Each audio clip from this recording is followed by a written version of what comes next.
안녕하세요. 삶의 지혜와 깊은 울림을 전하는 시간입니다. 오늘 우리는 성경 로마서 5장의 말씀을 통해 우리 삶의 가장 근본적인 질문 중 하나에 대한 답을 찾아보고자 합니다. 바로 하나님의 은혜 안에 굳게 선다는 것이 과연 무엇을 의미하는지에 대한 이야기입니다. 오늘의 말씀이 여러분의 마음에 깊은 평안과 새로운 힘을 주는 시간이 되기를 소망합니다. 만약 이 귀한 말씀을 더 많은 이들과 나누기 원하신다면 좋아요와 공유를 통해 하나님의 사랑을 전하는 통로가 되어 주십시오. 여러분의 작은 실천이 누군가에게는 큰 위로와 희망이 될 수 있습니다. 여러분의 가정과 삶 위에 주님의 축복이 가득하기를 기도하며 이제 말씀 속으로 함께 들어가 보겠습니다. 믿음으로 의롭다 하심을 받고 하나님과 화평을 누리게 되었을 때 우리는 그저 작고 연약한 아름다움의 들판으로 걸어 들어가는 것이 아닙니다. 우리는 권능 속으로 들어갑니다. 우리는 통치 속으로 들어갑니다. 우리는 살아계신 하나님의 손 안으로 들어갑니다. 그러나 이제 그 손은 더 이상 진노의 손이 아닙니다. 예수 그리스도의 죽음으로 말미암아 그 손은 은혜의 손이 되었습니다. 저 광활한 우주를 창조하신 모든 능력이 이제 당신의 편이 되어주시는 것입니다. 하나님의 영광에 이르는 길에는 5가지 중요한 단계가 있습니다. 로마서 5장 1절과 2절에 이 모든 것이 담겨 있습니다. 첫 번째 단계는 우리 주 예수 그리스도의 구원 사역입니다. 1절 끝에 우리 주 예수 그리스도로 말미암아 라는 구절이 보이실 겁니다. 2절 시작에도 그로 말미암아 라는 표현이 나옵니다. 이 말미암아 라는 말은 하나님의 아들이신 예수 그리스도께서 이 세상에 오셔서 완전한 삶을 사시고 모든 의를 이루셨으며 우리를 대신하여 죽으시고 죽음을 이기고 부활하심으로 그의 삶이 완전했음을 증명하셨다는 의미를 담고 있습니다. 지금도 그분은 아버지의 우편에서 다스리고 계십니다. 우리가 태어나기도 전에 우리 밖에서 이루어진 이 위대한 사건이 바로 우리 구원과 소망의 가장 기초가 되는 첫 번째 단계입니다. 두 번째 단계는 믿음입니다. 1절에 믿음으로 의롭다 하심을 받았으니 라는 9절과 2절에 믿음으로 서 있는 이 은혜에 들어감을 얻었으며 라는 9절에서 우리는 믿음을 발견할 수 있습니다. 1세기에 일어났던 이 위대한 역사적 사건, 즉 성육신과 죽음, 부활과 승천이 어떻게 오늘을 사는 우리와 연결될 수 있을까요? 죄를 짊어지시고 의를 성취하신 그 위대한 업적과 우리가 어떻게 연결될 수 있단 말입니까? 오직 단 하나의 길이 있습니다. 바로 믿음입니다.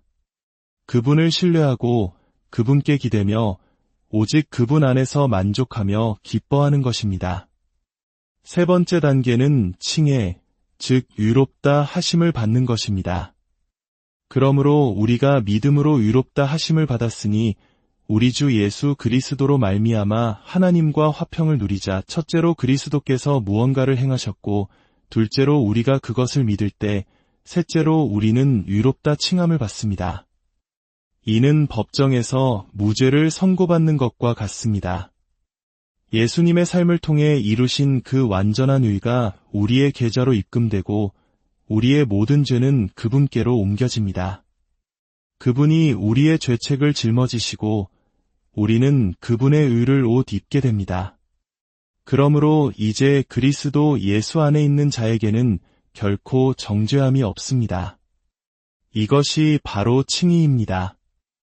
이제 우리는 이 본문에서 가장 중요한 2가지 단계에 대해 조금 더 깊이 묵상해 보고자 합니다. 네 번째 단계는 우리가 이제 하나님과 화평을 누리게 되었다는 사실입니다. 1절은 말합니다. 하나님과 화평을 누리자. 이 평화는 과연 무엇을 의미할까요? 바울 사도가 마음속에 그리고 있는 그림은 어떤 것일까요? 그 답은 5장 10절에서 찾을 수 있습니다. 곧 우리가 원수 되었을 때에 그의 아들의 죽으심으로 말미암아 하나님과 화목하게 되었은즉 바울이 생각하는 그림은 바로 적대 관계입니다. 한때 하나님과 우리 사이에는 깊은 적대감이 있었습니다. 로마서가 지금까지 이야기해온 핵심이 바로 이것입니다. 로마서 1장 18절은 하나님의 진노가 불의로 진리를 막는 사람들의 모든 경건하지 않음과 불의에 대하여 하늘로부터 나타나나니 라고 선포합니다. 그렇습니다. 지금 이 순간에도 하나님의 진노는 이 세상에 쏟아지고 있습니다. 하나님은 죄인들에게 진노하십니다. 그분의 진노는 죽음으로, 온갖 종류의 심판으로, 그리고 끝없이 추락하는 도덕적 타락의 모습으로 나타납니다. 하나님께서 죄인들에게 진노하신다는 사실은 실로 두려운 일입니다. 이 은혜의 깊이를 제대로 맛보기 위해서는 우리가 어떤 상태에 있었는지를 먼저 직시해야 합니다. 어두운 밤, 도시의 불빛을 벗어나 시골길에 서서 하늘을 올려다본 적이 있으십니까? 맑은 날 밤하늘을 가득 채운 별들은 사실 우리 은하에 있는 약 2천억 개의 별 중 극히 일부에 불과합니다. 지름이 10만 광년에 달하고 두께는 2천 광년에 이르는 이 거대한 원반 모양의 은하수. 빛의 속도로 10만 년을 가야 겨우 가로지를 수 있는 엄청난 크기입니다. 우리 태양계는 이 은하의 변두리에서 초속 240km의 속도로 공전하고 있으며 한 바퀴 도는데 2억 년 이상이 걸립니다.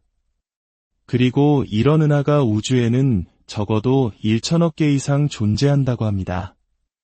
하나님께서는 말씀 한마디로 이 모든 것을 무에서부터 창조하셨습니다. 그리고 바로 그 하나님께서 죄인들을 향해 진노하고 계십니다. 이처럼 무한한 힘과 권능을 가진 존재가 당신을 위하는 것이 아니라 당신을 대적하고 있다는 것보다 더 끔찍한 상황은 없습니다. 우리는 세상에서 하나님은 당신을 사랑하십니다. 와 같은 따뜻한 메시지를 쉽게 접합니다. 그 말 자체는 진리입니다. 하지만 하나님의 거룩하심과 죄에 대한 진노를 먼저 이해하지 못한다면 그 사랑의 메시지는 우리를 오해하게 만들 수 있습니다. 마치 아무 문제 없다는 듯 우리를 무조건적으로 지지하고 축복만 해주는 인자한 할아버지처럼 하나님을 착각하게 만듭니다. 그러나 성경이 말하는 놀라운 소식은 이것입니다. 무한히 진노하시는 바로 그 하나님께서 그분을 대적하는 죄인된 우리를 위해 길을 내셨다는 것입니다. 하나님과 화목하게 되고 우리를 향한 그분의 진노가 거두어질 길을 친히 만드셨습니다. 10절은 그 길이 바로 그 아들의 죽으심에 있다고 말합니다. 우리는 그 아들의 죽음으로 말미암아 하나님과 화목하게 되었습니다. 이것이 바로 평화이며 진정으로 기쁜 소식입니다. 하지만 여기서 끝이 아닙니다. 하나님과의 화평이 세상에서 가장 좋은 소식은 아닙니다. 진짜 가장 놀라운 소식은 2절에 있습니다. 5번째 단계입니다. 한때 진노를 위해 사용되었던 그 힘, 수천억 개의 은하를 창조하신 그 권능이 이제는 그 안에 있는 자들을 향한 은혜를 위해 사용된다는 것입니다. 2절은 말합니다.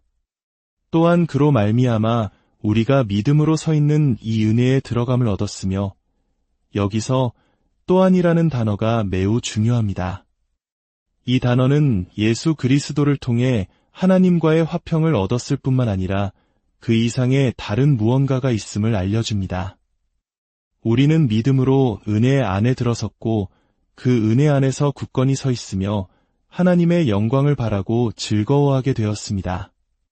하나님과의 화평 이후의 5번째 단계는 우리가 은혜의 영역, 즉 은혜의 권능과 통치 속으로 들어갔다는 것입니다. 우리는 그곳에서 단지 서 있는 것이 아니라 그 은혜의 능력에 의해 굳건히 서 있도록 지켜집니다. 이 은혜는 단순히 하나님의 마음속에 있는 좋은 감정이 아니라 그분의 손에 있는 실제적인 힘입니다. 로마서 5장 21절은 이를 명확히 보여줍니다. 이는 죄가 사망 안에서 왕 노릇한 것 같이 은혜도 또한 의로 말미암아 왕 노릇하여 우리 주 예수 그리스도로 말미암아 영생에 이르게 하려 함이라. 보이십니까? 은혜는 왕입니다. 은혜는 다스립니다. 은혜는 권능이며 권세입니다. 그러므로 우리가 서 있는 은혜에 들어갔다고 말할 때 그것은 때가 되면 시들어버리는 들판의 백합화 같은 것이 아닙니다. 그것은 우리가 그 안으로 들어서는 순간 강력한 힘으로 우리를 움직이고 지켜주는 허리케인과 같습니다. 로마서 6장 14절은 다시 한번 선포합니다. 죄가 너희를 주장하지 못하리니 이는 너희가 법 아래에 있지 아니하고 은혜 아래에 있음이라. 이제 죄가 당신을 지배하지 못할 것입니다. 은혜가 당신을 지배할 것입니다. 은혜가 당신을 붙들고 보존하며 양육하고 강하게 하여 마침내 당신이 하나님의 영광의 소망 안에서 즐거워할 수 있도록 영광의 자리에 이르게 할 것입니다. 당신이 굳게 설 수 있는 이유는 당신이 용감해서도 당신의 의지력이 강해서도 아닙니다. 당신이 서 있을 수 있는 이유는 당신이 은혜 안에 들어섰을 때 그 은혜가 당신을 굳게 세워주기 때문입니다. 마지막 날에 당신이 설 수 있다면 그 이유는 단 하나입니다. 그리스도께서 당신 곁에 서서 당신의 가장 연약한 순간에도 당신의 모든 것이 무너져 내릴 것 같은 순간에도 당신을 굳게 붙들어 주셨기 때문입니다. 이것이 바로 은혜의 의미입니다. 정리해 보겠습니다. 구원에 이르는 영광스러운 여정은 이렇습니다. 첫째, 예수 그리스도께서 우리를 위한 속죄와 구속, 칭의의 위대한 기초를 놓으셨습니다. 둘째, 복음이 전파될 때 성령께서 우리를 일깨우사 우리는 그 영광을 보고 그것을 믿고 사랑하며 그 안에서 안식합니다. 셋째, 우리는 의롭다 칭함을 받습니다. 정죄함은 사라지고 죄책감은 씻겨나가며 의가 우리에게 주어집니다. 넷째, 위대하신 하나님과 화평을 누립니다. 다섯째, 하나님께서는 우리를 은혜의 통치 안으로 완전히 이끌어 들이십니다. 우리가 서 있는 그곳은 창조주 하나님의 전능하신 힘 안입니다. 그 힘은 더 이상 진노를 위해 쓰이지 않고 오직 그분의 은혜를 위해 사용됩니다. 그러므로 여섯째, 우리는 하나님의 영광을 바라고 즐거워합니다. 주님, 저희가 할 수 있는 것은 여기까지입니다. 나머지는 주님께 맡깁니다. 부디 우리의 눈을 열어주시고 길을 열어주시옵소서. 돌 같은 마음을 제하시고 살처럼 부드러운 마음을 주시옵소서. 영적인 혀의 굳은 살을 벗겨내시고 생명과 통찰력과 맛을 아는 기쁨을 허락하여 주시옵소서. 그리하여 우리 모두가 칭의와 화평, 그리고 은혜를 누리며 하나님의 영광 안에서 소망으로 즐거워하게 하옵소서. 이 말씀을 듣는 모든 분들의 삶에 하나님의 평강과 은혜가 넘치기를 기도합니다. 다음 시간에도 귀한 말씀으로 다시 찾아뵙겠습니다.